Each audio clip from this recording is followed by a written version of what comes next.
Please welcome President Duda, Republic of Poland, to the stage for a special address.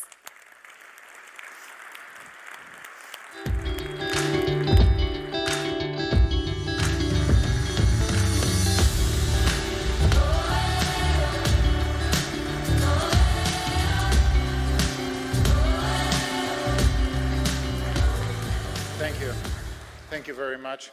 Good morning. Congratulations and best regards to all fans of Oilers. Yeah, spectacular victory and 7 goals, hat trick. Wow. Excellencies, distinguished participants, ladies and gentlemen, let me start by expressing my appreciation to the organizer of this event for inviting me to give this special address. The privilege is even greater given the fact that I am the first Polish president to pay a visit to Alberta and Western Canada in general. It's a great honor and privilege.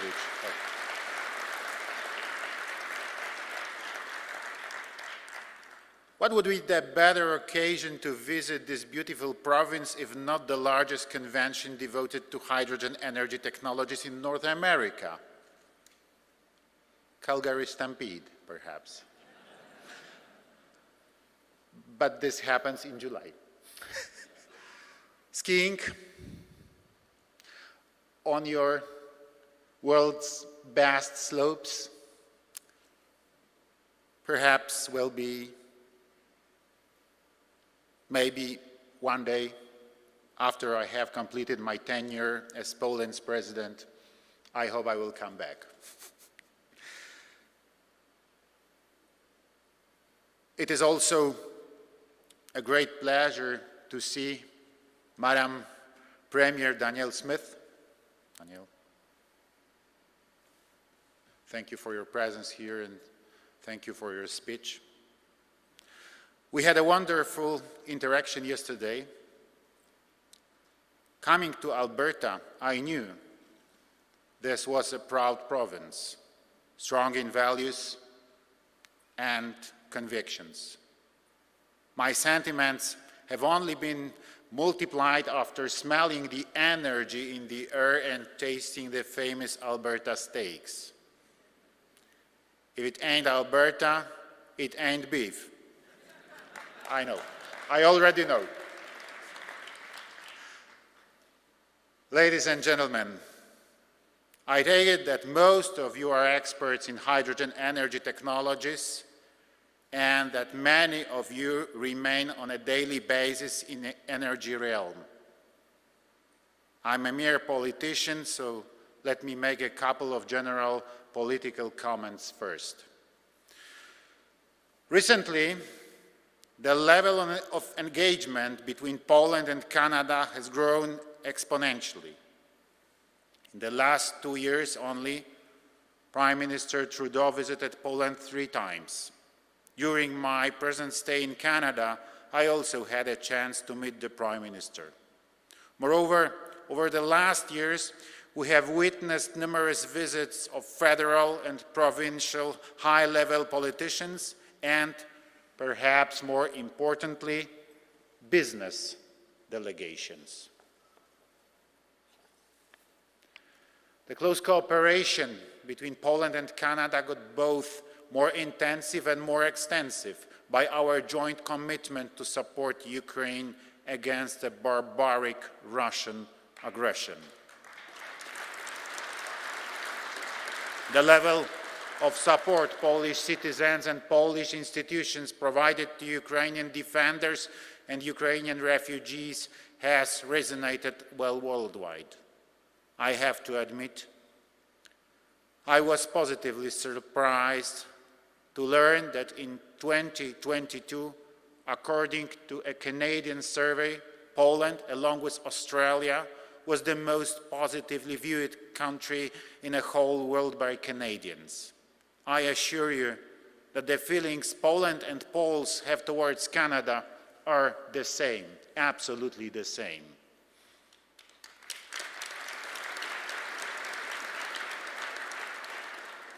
Strategic topics of our relations on federal level are dominated by security matters. NATO, war in Ukraine, the situation in the Middle East. On provincial level, however, much of our cooperation is related to clean or cleaner energy technologies. To give you an example, thanks to the cooperations with Ontario, Poland is a leading country outside of North America in regard to small modular nuclear reactors. I'm very much looking forward to developing the strongest possible energy relations with the province of Alberta. This is why I'm here today, and this is the reason I have brought with me the first ever Polish hydrogen mission, a group of Polish companies devoted to advancing hydrogen technologies. I hope that this group will be able to work on new partnerships with entities present here. Ladies and gentlemen, taking into account our commitment to achieve climate neutrality, Poland considers it important to develop clean hydrogen technologies. We see their application first and foremost in these segments of the economy where electrification is not a feasible solution or where it is ineffective. You may find it interesting that Poland is one of the world-leading countries in volume of hydrogen produced. Our production amounts to 1 million tons annually, which ranks us as third producer in the European Union and fifth globally. Our universities, technological parks, R&D centers, startups are working among others on hydrogen storage capabilities, including composites. Moreover, in November 2021, the Council of Ministers in Poland accepted the Polish hydrogen strategy until 2030. It is a document that specifies the most important directions in the development of this sector. The vision of the strategy is to create a Polish branch of the hydrogen economy in order to maintain the competitiveness of the Polish economy and to achieve climate neutrality. The document identifies 6 specific goals: the implementation of hydrogen technologies in the energy and heating industry, the use of hydrogen as an alternative fuel in transport, supporting the decarbonization of industry, hydrogen production in new installations, efficient and safe transmission, distribution and storage of hydrogen, and creating a stable regulatory environment. Poland, with all the predispositions, knowledge and experience, is ready to meet the challenge of climate neutrality. Our main task now is to replace the so-called gray hydrogen from emission-intensive sources by clean, low-carbon, green hydrogen produced from renewable sources, but also from nuclear energy or using carbon capture technologies.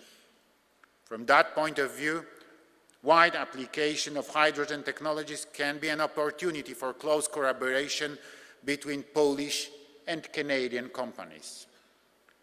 Poland's contribution to the development and production of key components of the various segments of the hydrogen sector is immense.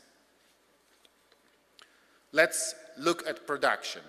Poland has been successful in the construction of electrolyzers, systems integrating installations for the production of hydrogen from renewable energy sources. Turning to transmission, we were able to develop technologies for the production of methanol and ammonia as hydrogen carriers. And last but not least, usage. Polish companies managed with concrete results the production of fuel cells and entire installation incorporating cells for machines, trucks, public transport, ships, and the production of hydrogen-powered trains and buses. In fact, according to the Polish hydrogen strategy I mentioned, our aim by 2030 is to start operating between 800 and 1,000 new hydrogen buses, including those manufactured in Poland, and build at least 32 hydrogen refueling and bunkering stations. Ladies and gentlemen, as a politician, it is my duty to steer the legal framework to provide effective support and to create favorable conditions for the dynamic and stable development, including that of the hydrogen economy. Ultimately, however, it will be business like yours and industry present here in such strong numbers that will commercialize hydrogen technologies. We would strive to create the best possible conditions for the future of hydrogen technologies. When we combine our effort, we can jumpstart the next industrial revolution. At the same time, we have to bear in mind that there is no one-size-fits-all solution for increasing the use of hydrogen. Our aspirations must correspond to the characteristics of energy systems of individual countries. The need to reconcile two goals, decarbonization of our economies and ensuring energy security, is becoming even more evident. I firmly believe that international cooperation can contribute greatly to the development of hydrogen technologies and, by extension, to sustainable and affordable energy. The potential of cooperation between Poland and Canada in that regard is virtually limitless. I sincerely believe that the Canadian Hydrogen Convention will bring us closer and that in a couple of years we will look back at this event as a milestone for the Polish-Canadian hydrogen technologies cooperation. I wish you an eventful, fruitful, and successful convention. I'm grateful for having the opportunity to be here. Thank you very much. Thank you for your attention. Good luck.